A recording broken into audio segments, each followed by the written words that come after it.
Students, आज हम सीखेंगे कि कैपेसिटर में चार्जिंग और डिस्चार्जिंग कैसे होती है। टॉपिक की तरफ बढ़ते हैं। सबसे पहले ये सर्किट देखें आप, इसमें मैंने एक कनेक्ट किया हुआ है, एक कैपेसिटर को कनेक्ट किया है किसके साथ, एक रेजिस्टर के साथ कनेक्ट किया हुआ है। तो मेरे पास ये है कि जब भी हम रियल लाइफ में कैपेसिटर को किसी भी सर्किट में लगाते हैं तो हमेशा ये दोनों असम्बलीज़ यूजुअली इकट्ठे ही आती हैं, यानी कैपेसिटर और रेजिस्टर साथ साथ ही आते हैं। आपको कहीं भी बिल्कुल अकेले कैपेसिटर डायरेक्टली नहीं लगा होगा, हमेशा रेजिस्टर के साथ ही अवेलेबल होता है। तो इसमें यह है कि हमारे पास जो रेजिस्टर है ना, इसकी कोई ना कोई वैल्यू होती है और कैपेसिटर की कोई ना कोई वैल्यू होती है। मतलब इसमें ज़ाहिर बात है, ये आपके पास आप इसको कैपेसिटर की कैपेसिटेंस को आप फैरेड में मेजर करते हैं, इसको आप ओम में मेजर करते हैं। तो जब आप जब आप इसको करते हैं इनिशियली तो कोई चार्ज स्टोर नहीं होता। जब सपोज मैं स्विच ऑन भी कर देती हूँ, बिल्कुल जब इसको बैटरी को कनेक्ट भी करती हूँ तो मेरे पास टाइम बिल्कुल जब स्टार्ट का टाइम है या टाइम जब ज़ीरो है तो कोई चार्ज नहीं है, ठीक है। अब with the passage of time जैसे जैसे टाइम आगे बढ़ता जाएगा, यानी लाइक टाइम टी में हमारे पास क्या हो जाएगा, चार्ज ग्रेजुअली इन कैपेसिटर में, इस कैपेसिटर की प्लेट के ऊपर क्या होना शुरू हो जाएगा, स्टोर होना शुरू हो जाएगा। तो टॉपिक को थोड़ा समझने के लिए हमें आज ये समझना है कि ये जो आर एंड सी है, ये जो हमने कनेक्ट किया है, इसका क्या ताल्लुक़ है, इसको हम कैसे रिलेट करेंगे इस टॉपिक में, चार्जिंग और डिस्चार्जिंग के ऑफ कैपेसिटर में कैसे रिलेट करेंगे, और इसका टाइम कांस्टेंट के साथ क्या ताल्लुक़ है। तो उससे पहले मैं आपको इस टॉपिक से बढ़ने से पहले मैं आपको ये सिखाना चाह रही हूँ कि मेरे पास आर सी जो है वो टाइम के इक्वल कैसे आता है, यानी कि आपके पास कैसे। तो पहले ये डेरिवेशन करते हैं और उसके बाद इस टॉपिक को समझते हैं। तो मैं सपोज़ मुझे ये प्रूव करना है कि आर सी का जो भी यूनिट है वो मेरे पास जो है टाइम की यूनिट के इक्वल है। मतलब अगर मैं आर सी को जिस भी यूनिट में मेजर करती हूँ, अभी देखते हैं, तो वो टाइम के यूनिट के इक्वल आपके पास जो है वो रिज़ल्ट आता है। यानी टाइम का यूनिट ऑफ फोर्स किसमें क्या होता है, ऐसा ही सेकेंड होता है। अब मैं सिर्फ एक साइड की इक्वेशन को लिख लेती हूँ, यानी आर सी को मैं कंसिडर करूँगी। तो मुझे पता है आर की वैल्यू फ्रॉम ओहम्स लॉ क्या होती है। आर की वैल्यू हमारे पास होती है वी ओवर आई हो गई, ठीक है। इसके अलावा मुझे ये भी पता है कि मेरे पास Q की वैल्यू होती है C into V, Q equal to C V, और C की वैल्यू हमारे पास क्या हो जाएगी, C की वैल्यू हो जाएगी Q ओवर V, बिल्कुल। तो मेरे पास क्या हो जाएगी, Q ओवर V। अब क्या करूँगी मैं कि ये V और V कैंसिल हो गया, पीछे मेरे पास रह गया Q बाय I। अब मुझे ये भी पता है कि जो Q है, यानी कि इसको करंट और टाइम के साथ इस फार्मूला से रिलेटेड होता है। तो क्या करूँगी, इसमें वैल्यू पुट करूँगी, ठीक है। कैंसिल हो जाएगा, पीछे क्या रह गया, टाइम रह गया, ठीक है। टाइम को किसमें मेजर किया, सेकेंड में मेजर किया, ठीक है। तो हमारे पास ये रिज़ल्ट आ जाता है कि ओहम और फैरेड को मल्टीप्लाई करें तो हमारे पास क्या है, सेकेंड यानी टाइम हमें टाइम इंटरवल देता है। इस बात का क्या मतलब है, समझते हैं ज़रा। अगर मैं इसको थोड़ा प्रॉपर डेफिनेशन के साथ करूँ तो मेरे पास यानी व्हाट इज़ टाइम कांस्टेंट मैंने लिखा है, तो आर सी बेसिकली होता ही टाइम कांस्टेंट है, क्योंकि वो टाइम की वैल्यू दे रहा है। तो हमारे पास इसको हम डिफ़ाइन कुछ इस तरह से करते हैं, इस टाइम कांस्टेंट को या इस आर सी को। यानी कि जब मैं टाइम कांस्टेंट की बात करूं तो आप अपने माइंड में आर सी लेके आएँ, यानी कि मैं आर सी की बात कर रही हूँ। कौन से आर सी की, इस आर सी की जो कि मैंने अभी यहाँ पे जिसका जिक्र किया, इस आर सी की, यानी इस रेजिस्टर की और इस कैपेसिटर की वैल्यू की मैं बात कर रही हूँ, ठीक है। इसकी कितनी रेजिस्टेंस है और इसकी कितनी कैपेसिटेंस है, इसकी मैं बात कर रही हूँ। उनका जो प्रोडक्ट है वो टाइम के इक्वल आता है। तो टाइम कांस्टेंट क्या है, the time during which capacitor charge 63% of its maximum value is called time constant, ठीक है। यानी कैपेसिटर जितना टाइम मतलब 63% लगाता है, उसको बोला जाता है कि वो क्या है, उसका टाइम कांस्टेंट है, ठीक है। अब हमारे पास यहाँ पे लाइक ये चार्जिंग की मैंने बात की है, तो हमारे पास टाइम कांस्टेंट वो है जिसमें 63% क्या करता है 63% ऑफ इट्स मैक्सिमम वैल्यू का क्या करता है, चार्ज हो जाता है। अब हम क्या करेंगे कि हमारे पास देखो 63% कैसे आया, ये थोड़ा सा कंफ्यूजिंग लगता है स्टूडेंट्स को और काफ़ी स्ट्रगल करते हैं बच्चे इसको अंडरस्टैंड करने के लिए। आपकी बुक में जो आपका लेवल है एफएससी का, उसमें थोड़ा सा डायरेक्ट मेंशन है, मतलब वो आपको 63 डायरेक्टली मेंशन है। कहाँ से आया ये बहुत ज़्यादा एक्सप्लेन नहीं किया गया, तो उसके लिए मैंने खुद से थोड़ा सा इसके ऊपर काम किया और मैं आपको बताऊँ। लेकिन ये है बेसिकली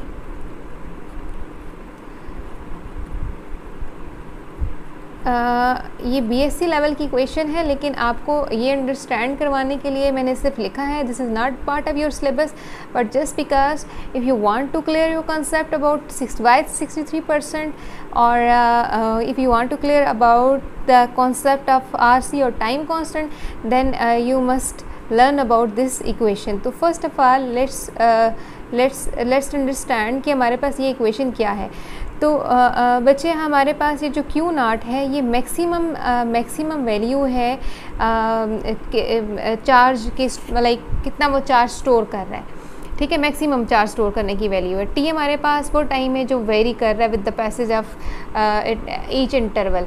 आर सी हमारे पास एक कांस्टेंट वैल्यू है। ई एक हमारे पास एक्सपोनेंशियल वैल्यू होती है, ठीक है, क्योंकि हमारे पास जो चार्जिंग और डिस्चार्जिंग का प्रोसेस हो रहा होता है ना, वो हमारे पास जो होता है वो एक्सपोनेंट की फॉर्म में हो रहा होता है। तो हमारे पास जो ई की वैल्यू है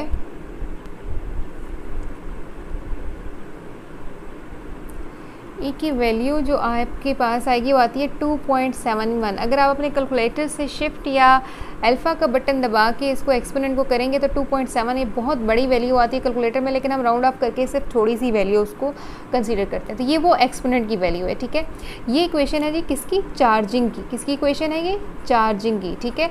अब यहाँ से 63% कैसे आया, सबसे पहले तो आप ये अंडरस्टैंड करें कि 63% ही क्यों। एक वैल्यू को हम इमेजिन कर लेते हैं, ये वैल्यू ज़्यादा भी हो सकती है, ज़रूरी नहीं कि 63% ही है, लेकिन हम इसको मतलब इस इक्वेशन के थ्रू भी मैं प्रूव करूँगी कि how like it's why it's 63%। First of all you must understand कि किसी भी चीज़ की इनपुट 100% आउटपुट में कन्वर्ट नहीं होती। इस बात का क्या मतलब है, इस बात को ऐसे अंडरस्टैंड करते हैं कि जब आप यहाँ पे बैटरी को कनेक्ट करते हैं, जब आप बैटरी को यहाँ पे कनेक्ट करते हैं तो बैटरी जो वर्क कर रही है ना वो basically that is called input. क्या कहलाती है वो, इनपुट। अब हमें यहाँ पे कैपेसिटर में जो चार्जिंग स्टोर हो रहा है, स्टोर होने का प्रोसेस हमें आउटपुट की फॉर्म में मिलता है, यानी बैटरी काम करती है तो सही बात है हमें यहाँ पे रिजल्ट मिलता है, तो दैट इज़ आउटपुट। कभी भी किसी भी चीज़ का रिजल्ट 100% हमें नहीं मिलता, ठीक है। हम जितनी भी कोशिश करें कभी भी इनपुट 100% आउटपुट में कन्वर्ट नहीं होती, तो उसको एक वैल्यू को हम इमेजिन कर लेते हैं या लिख लेते हैं कि जी वो कितनी है, तो हमारे पास वो कितनी है जी, सपोज वो 63% है। लेकिन हम जितना ज़्यादा उसका टाइम बढ़ाएंगे वो वैल्यू क्या हो सकती है, ज़्यादा भी हो सकती है। तो let's just stick to the topic कि हमारे पास 63% है कैसे, तो इसको हम ज़रा अंडरस्टैंड करते हैं। उसके लिए सबसे पहले मैं आपको करवाऊँगी थोड़ी सी छोटी सी डेरिवेशन कराऊँगी, यहाँ से प्रूव करेंगे कि हमारे पास 63% रिजल्ट कैसे आता है। ओके ठीक है स्टूडेंट्स, अभी मैंने लिखा है कि मेरे पास जो रिज़ल्ट मैंने इमेजिन कर लिया किया है कि डेफिनेशन के अकॉर्डिंगली मैंने इसको लिखा है कि मेरे पास जो चार्ज स्टोर हुआ है वो मैक्सिमम वैल्यू का 63% हिस्सा है। मैक्सिमम वैल्यू कौन सी है, मैं अभी बताया है कि क्यू नॉट हमारे पास मैक्सिमम वैल्यू जितनी कैपेसिटी है चार्ज कैपेसिटर के अंदर स्टोर होने की, ठीक है। क्यू नॉट कौन सा चार्ज है जो जितना वो मैक्सिमम कैपेसिटी जितनी स्टोर होने की, तो मैक्सिमम कैपेसिटी का कितना ऐसा स्टोर हुआ है, 63% क्या हुआ है, स्टोर हुआ है। अब हम इस 63% को अब हम इस वैल्यू में उठा के पुट करेंगे, तो वैल्यू को पुट करते हैं, देखते हैं हमारे पास क्या रिज़ल्ट आता है। मैं लिखती हूँ कि मेरे पास है जी 63% ऑफ ओरिजिनल चार्ज यानी मैक्सिमम चार्ज यानी Q naught, and Q naught 1 minus exponent minus T over R C, ठीक है। अब देखते हैं कि Q naught and Q naught हमारे पास क्या हो गया, कैंसिल हो जाता है। 0.63 इक्वल्स टू, ओके। अब मुझे पता है कि अगर मैं इस वैल्यू को इस साइड पे लेके जाऊँगी तो ये पॉजिटिव हो जाएगी और वो माइनस हो जाएगी। आप इसको सॉल्व करें कैलकुलेटर की मदद से तो हमारे पास क्या वैल्यू आती है, 0.37 हमारे पास क्या आता है, रिज़ल्ट आता है। अब अगर हम इसको सॉल्व करें मैथमेटिकल फार्मूला से और कैलकुलेटर को यूज़ करते हुए, तो हमारे पास ये जो रिज़ल्ट आता है यानी अगर मैं इसको ऐसे करती हूँ एक्सपोनेंट को ख़त्म करके,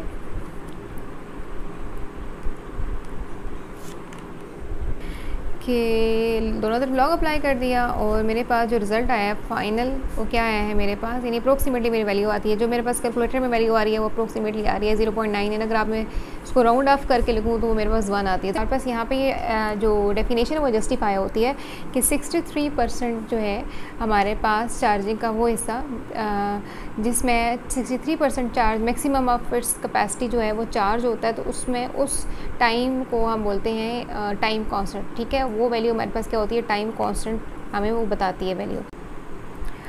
स्टूडेंट्स, इस लेक्चर को मैंने 2 हिस्सों में डिवाइड किया है। एक आपके पास ये फर्स्ट जो पार्ट है इसमें सिर्फ हमने ये सीखा है कि हमारे पास 63% हमने क्यों लिया और RC=T कैसे आता है, और हमारे पास चार्जिंग में मतलब जब हम बात करते हैं चार्जिंग में कि मैक्सिमम चार्ज 63% है तो उसके हमने कॉन्सेप्ट को क्लियर किया है। इसी तरह अगर हम डिस्चार्जिंग के बारे में बात करें, क्योंकि टॉपिक का नाम चार्जिंग एंड डिस्चार्जिंग है, तो डिस्चार्जिंग के लिए भी एक इक्वेशन है जो कि जिसकी वैल्यू मैंने लिखी है। अभी इसमें हमारे पास है कि चार्जिंग में हमारे पास मैक्सिमम चार्जिंग की जो वैल्यू आती है वो 63% है। डिस्चार्जिंग के लिए वही वैल्यू क्या हो जाएगी, 37% हो जाएगी। यहाँ तक अगर आपको समझ आ गई है तो फिर आप अगले लेक्चर के साथ कंटिन्यू कर सकते हैं। मैंने एक सर्किट बना लिया है जिसमें मैंने कनेक्ट किया है कैपेसिटर को कनेक्ट कर दिया है एक रेजिस्टर के साथ, और इसको फिर बैटरी के साथ कनेक्ट किया है, और मेरे पास कुछ स्विचेस भी लगे हुए हैं। ठीक है, अभी फ़िलहाल आपने क्या करना है किया है, अभी तक कोई स्विच को ऑन नहीं किया, तो स्विच को ऑन नहीं किया तो ज़ाहिर है चार्जिंग का प्रोसेस नहीं होगा। लेकिन जैसे ही स्विच को कनेक्ट करेंगे तो हमारे पास यहाँ पे पोटेंशियल डिफरेंस मेंटेन होना शुरू हो जाएगा, और आहिस्ता आहिस्ता क्या होना शुरू हो जाएगा, चार्जिंग का प्रोसेस तेज़ हो जाएगा, यानी कि चार्जिंग होना शुरू हो जाएगी इस कैपेसिटर में। जब इस कैपेसिटर में चार्ज स्टोर होना शुरू हो जाएगा तो हम अगर इसको एक्सप्लेन करना चाहें चार्जिंग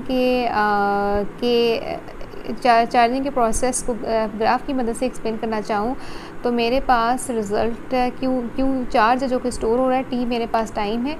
तो मैं सपोज़ करती हूँ कि मेरे पास जो Q0 है, एक Q0 मैं ले लेती हूँ। ये Q0 वो वैल्यू है जिसमें मैक्सिमम कैपेसिटी है जो इस कैपेसिटर की चार्ज स्टोर करने की। हमने 63% क्या करना है वो एक्सप्लेन करना है कि 63% कब आया।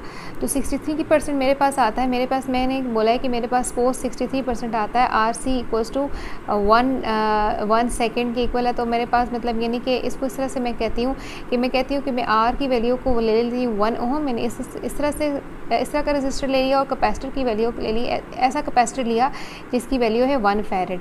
तो जब मैं इतनी वैल्यू उसकी का कैपेसिटर और रजिस्टर लूँगी तो मेरे पास जो टाइम लगेगा वो कितना लगेगा, 1 सेकेंड लगेगा 63% तक पहुँचने के लिए। तो अब उसको मैं अगर एक्सप्लेन करूँ इस ग्राफ से तो मैं कहती हूँ कि सपोज़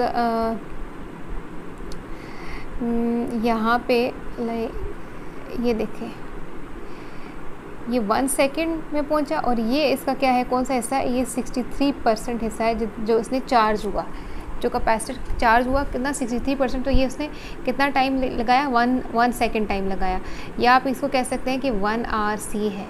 तो 1 RC यानी 1 सेकेंड में कितना चार्ज हुआ, 63% हुआ। तो अगर आप 2 RC करें तो आपके पास वो वैल्यू कितनी आ जाएगी, आप उसी तरह से इक्वेशन में वैल्यू पुट कर दें। क्या इक्वेशन थी हमारे पास, Q=Q0 1 - e⁻t/RC, वैल्यू पुट करते जाएं सारे। और इस दफ़ा अब आपने 1 RC नहीं पुट करना, अब आपने 2 RC पुट करेंगे तो आपके पास जो रिज़ल्ट आएगा 86% आएगा।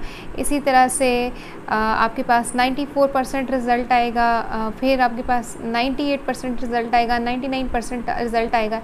ये 1 RC के लिए रिज़ल्ट था, ये 2 RC के लिए रिज़ल्ट है, 3 RC के लिए रिज़ल्ट है, 4 RC के लिए रिज़ल्ट है, 5 RC के लिए रिज़ल्ट है। ये वैल्यू तकरीबन इस तरह से, ये मैंने अप्रोक्सीमेट करके वैल्यू लिखी है लेकिन इसके करीब तरी नहीं आती है। ठीक है, अब ये जो रिज़ल्ट है ये मतलब यानी कि वैसे तो ये है कि हमारे पास, मैंने पहले भी बताया कि मैक्सिमम हम कभी भी ऐसा नहीं हो सकता कि इनपुट जो है वो आउटपुट में कन्वर्ट हो जाए, सारी की सारी 100% तो हो ही नहीं सकता। लेकिन ये हम कह सकते हैं कि मैक्सिमम अगर किसी भी कैपेसिटर को हम उसकी एक लॉन्ग वैल्यू तक लेके जाना चाहते हैं तो वो 5 RC से आगे नहीं बढ़ेगा। तो इससे आगे फिर क्या होगा आपके पास यहाँ पे, फिर क्या होगा कि स्टेडी स्टेट अप्रोच हो जाएगी। स्टेडी स्टेट कब अप्रोच होती है? जब Q इक्वल्स टू CV हमारे पास आ जाता है तो हम कहते हैं कि वो स्टेडी स्टेट अप्रोच हो जाती है। स्टेडी स्टेट अप्रोच करने के लिए आपको कितना टाइम चाहिए होता है? आपको इन्फिनिटी टाइम चाहिए होता है, यानी बहुत ज़्यादा टाइम चाहिए होता है आपको कैपेसिटर को फुली चार्ज करने में। इसका क्या मतलब है कि हम एक आइडियल सिचुएशन को माइंड में रख रहे हैं या इमेजिन कर रहे हैं, which is not possible. Okay, अब हम अब ये एक बात समझ आ गई, ठीक है, ये सिर्फ एक ग्राफ मैंने आपको समझाया। अब मैं कहती हूँ कि मेरे पास यानी कि अगर मैं इसी RC की वैल्यू को चेंज कर देती हूँ, मैं सपोज़ कहती हूँ कि मैं एक और मैं ग्राफ इसे अब इस इक्वेशन को समझें। देखिए, अब मैं कहती हूँ कि मेरे पास कुछ इस तरह से है कि मैं R की वैल्यू को नहीं चेंज करती, 1 ओम रहने देती हूँ, हाँ ओके, और इसकी वैल्यू को मैं 2 फैरेड कर देती हूँ, ठीक है, या मैं इसको चलें 2 फैरेड ही रखती हूँ मैं इसको। तो 1 मल्टीप्लाई क्या हो जाएगा 2, तो मेरे पास जो टाइम लगेगा मुझे 2 सेकंड लगेंगे। मतलब अगर मैं इसको एक्सप्लेन करूँ तो मेरे पास ऐसा है मेरे पास कि अगर मैं इसको यहाँ से इस ग्राफ से एक्सप्लेन करना चाहूँ तो देखिए, आपके पास 63% पे पहुँचने के लिए आपको कितना टाइम लगा? जब आपने वैल्यू चेंज की तो 2 सेकंड लगे, यानी इस दफ़ा आपके पास RC की जो वैल्यू है वो क्या होगी? बढ़ गई। RC की वैल्यू चेंज होगी, बढ़ गई, यानी कि हमारे पास 63% अप्रोच करने ज़रूरी नहीं है कि हम एक ही वैल्यू लें। अगर आप जितनी ज़्यादा वैल्यू आप उसकी चेंज करते जाएंगे, आपके पास इतना ही, यानी RC की वैल्यू इतनी ही क्या हो जाएगी? बढ़ जाएगी। RC यहाँ पे लार्ज RC, तो जितना RC लार्ज होगा इतना ही टाइम ज़्यादा लगेगा आपके कैपेसिटर को चार्ज करने के लिए। स्मॉल RC, ये पहला वाला ग्राफ कौन सा था? स्मॉल RC का था। स्मॉल RC का मतलब है कम टाइम लगा, यानी कम टाइम में क्या हुआ? थोड़े टाइम में, यानी फ़ौरन वो पहुंच गया 63% पे। लार्ज RC का मतलब है कि इसको ज़्यादा टाइम लगा 63% को अप्रोच करने के लिए, ठीक है। अब हम ज़रा डिस्चार्जिंग के प्रोसेस को समझते हैं। डिस्चार्जिंग को समझने के लिए मैंने बिल्कुल वैसे ही सर्किट दोबारा बनाया है। इसी तरह से 2 दफ़ा मैं इमेजिन करूँगी कि मेरे पास 2 डिफरेंट वैल्यूज़ ले लूँगी, कैपेसिटर की और रजिस्टर की, और उस तरह से मैं ग्राफ को बनाने की कोशिश करूँगी, एक्सप्लेन करूँगी मैं उसको। अब देखते हैं कि मेरे पास, देखिए सबसे पहले अब देखते हैं कि डिस्चार्जिंग होता कैसे है। डिस्चार्जिंग कैसे होगी कि आपके पास आपने क्या करना है कि आपने इसी कैपेसिटर, यानी ये जो स्विच है ना, आप जब यहाँ पे कनेक्ट करेंगे ना तो it's no longer in a series combination. क्या होगा ये अब कनेक्ट हो जाएगा। अब आपके पास ये सर्किट बैटरी के साथ तो कनेक्ट ही नहीं है, तो अब ये यहाँ पे ये न्यूट्रल करना शुरू कर देगा। यानी फॉर एग्जांपल सपोज आपके पास पहले जो करंट की डायरेक्शन थी, अगर वो क्लॉकवाइज थी, तो अब आपके पास क्या होना शुरू हो जाएगी? वो एंटी क्लॉकवाइज होगी। अब आपके पास करंट की डायरेक्शन चेंज हो जाएगी, न्यूट्रल करना शुरू हो जाएगा, डिस्चार्ज होना शुरू हो जाएगा, ठीक है। तो इस दफ़ा अब क्या करेंगे हम कि अगर हमने इसी तरह से ग्राफ बनाना है, पहले हम इक्वेशन जो मैंने आपको समझाई है वो लिख लेते हैं। क्या थी कि Q0 e⁻t/RC।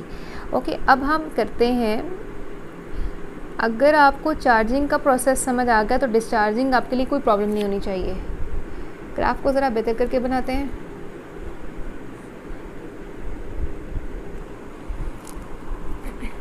अब मैंने ये देखना है कि मेरे पास ये जो कैपेसिटर लगा हुआ है, जिसकी वैल्यू सपोज 1 फैरेड है, यानी कि 1 फैरेड है और 1 ओम है, यानी RC जब मेरे पास 1 सेकंड है तो उसके लिए किस तरह वो डिस्चार्ज होगा। तो मेरे पास अभी क्या है? सबसे ज़्यादा मैक्सिमम वैल्यू है इसकी, यहाँ पे इस जगह पे मैक्सिमम वैल्यू है। यहाँ से उसने क्या करना शुरू कर दिया?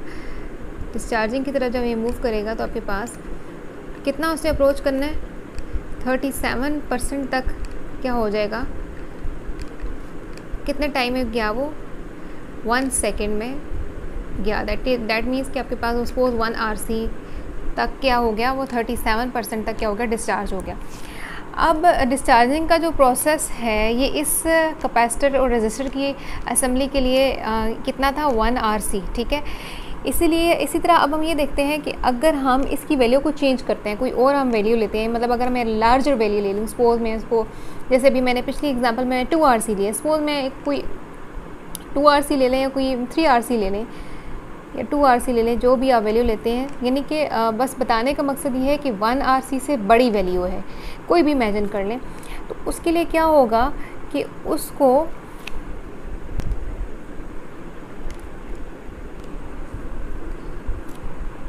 ज़्यादा टाइम लगेगा। डिफरेंट पेन यूज़ किया मैंने ताकि आप अंडरस्टैंड कर सकें इसको। ये देखिएगा ज़रा, ये जगह मेरे पास ख़त्म हो रही है, लेकिन आप इसको देखें। अब इसने यहाँ से पहले टाइम की तरफ चलते हैं, ठीक है, नीचे टाइम की तरफ चलें। देखो टाइम ये आगे की तरफ ज़ाहिर है ज़्यादा टाइम बढ़ रहा है ना, तो मेरे पास यहाँ पे यानी कि इतने ज़्यादा टाइम, मतलब सपोज़ ये टाइम ज़्यादा हुआ तो वो तब जाके कब हुआ, 37% तक उसकी वैल्यू पहुँची, यानी 37% वो डिस्चार्ज हुआ है। तो दैट मीन्स कि यहाँ पे अब इसकी वैल्यू क्या थी, स्मॉल आर सी मतलब ये 1 RC की वैल्यू मैंने बताई है। और ये कौन सी थी, लार्ज RC। ये कौन सी वैल्यू, ये 37% तक कब पहुँचा, जब इसकी कोई बड़ी वैल्यू मैंने यूज़ की है। तो जितनी ज़्यादा वैल्यू हम बढ़ाते जाएंगे, हमारे पास क्या होगा कि डिस्चार्जिंग का प्रोसेस क्या होगा, इतना ही स्लो होता जाएगा, यानी इतना टाइम ज़्यादा लगेगा उसको डिस्चार्ज करने में। अगर हम इसको इस इक्वेशन से प्रूव करना चाहें तो वो भी कर सकते हैं, वो वैल्यू भी हम कर सकते हैं। मसलन अगर आप ये कहना चाहते हैं कि अगर आप ये यहाँ पे टी की वैल्यू 1 RC पुट करें तो मेरे पास जो रिज़ल्ट आता है वो 37% रिज़ल्ट आएगा, ठीक है, 37% या 0.37% ऑफ द मैक्सिमम चार्ज जो है वो डिस्चार्ज होगा। अगर इसी को टाइम की वैल्यू को 2 RC किया जाए तो वो रिज़ल्ट तकरीबन मेरे ख्याल से 13% आएगा। आप इसको कैलकुलेट कर लीजिएगा। मतलब अगर आप इसको लेके जाना चाहते हो 0% की तरफ, यानी 0% के कब होगा, यानी मैक्सिमम डिस्चार्ज कब होगा, if you want to do so then आप क्या करोगे कि आप ज़ाहिर है 1 RC 2 RC 3 RC पुट करते जो आपके पास रिज़ल्ट जो है वो 0 की तरफ जाना शुरू हो जाएगा। लेकिन उसकी ज़रूरत नहीं है, मगर फिर भी if you want to do so तो आपको इस इक्वेशन को लेके ये सारी चीज़ें क्या करनी पड़ेंगी, प्रूव करना पड़ेंगी। तो हमारे पास यही है कि मैक्सिमम फिर भी मैं उसी तरफ लेके जा रही हूँ कि मैक्सिमम जो 0 के करीब 3 जो वैल्यू आती है ना वो 5 RC तक आती है। इससे ज़्यादा जो है वैल्यू एक्सटेंड नहीं होती, इससे ज़्यादा वैल्यू हम नहीं कर सकते। डियर स्टूडेंट्स, अगर आपको मेरी ये वीडियो पसंद आई है तो इसको लाइक एंड कमेंट करें, दोस्तों के साथ ज़रूर शेयर करें। और हाँ, अगर आपने अभी तक मेरा YouTube चैनल सब्सक्राइब नहीं किया तो उसको सब्सक्राइब करें और जाते जाते बेल आइकन को दबाना मत भूलें।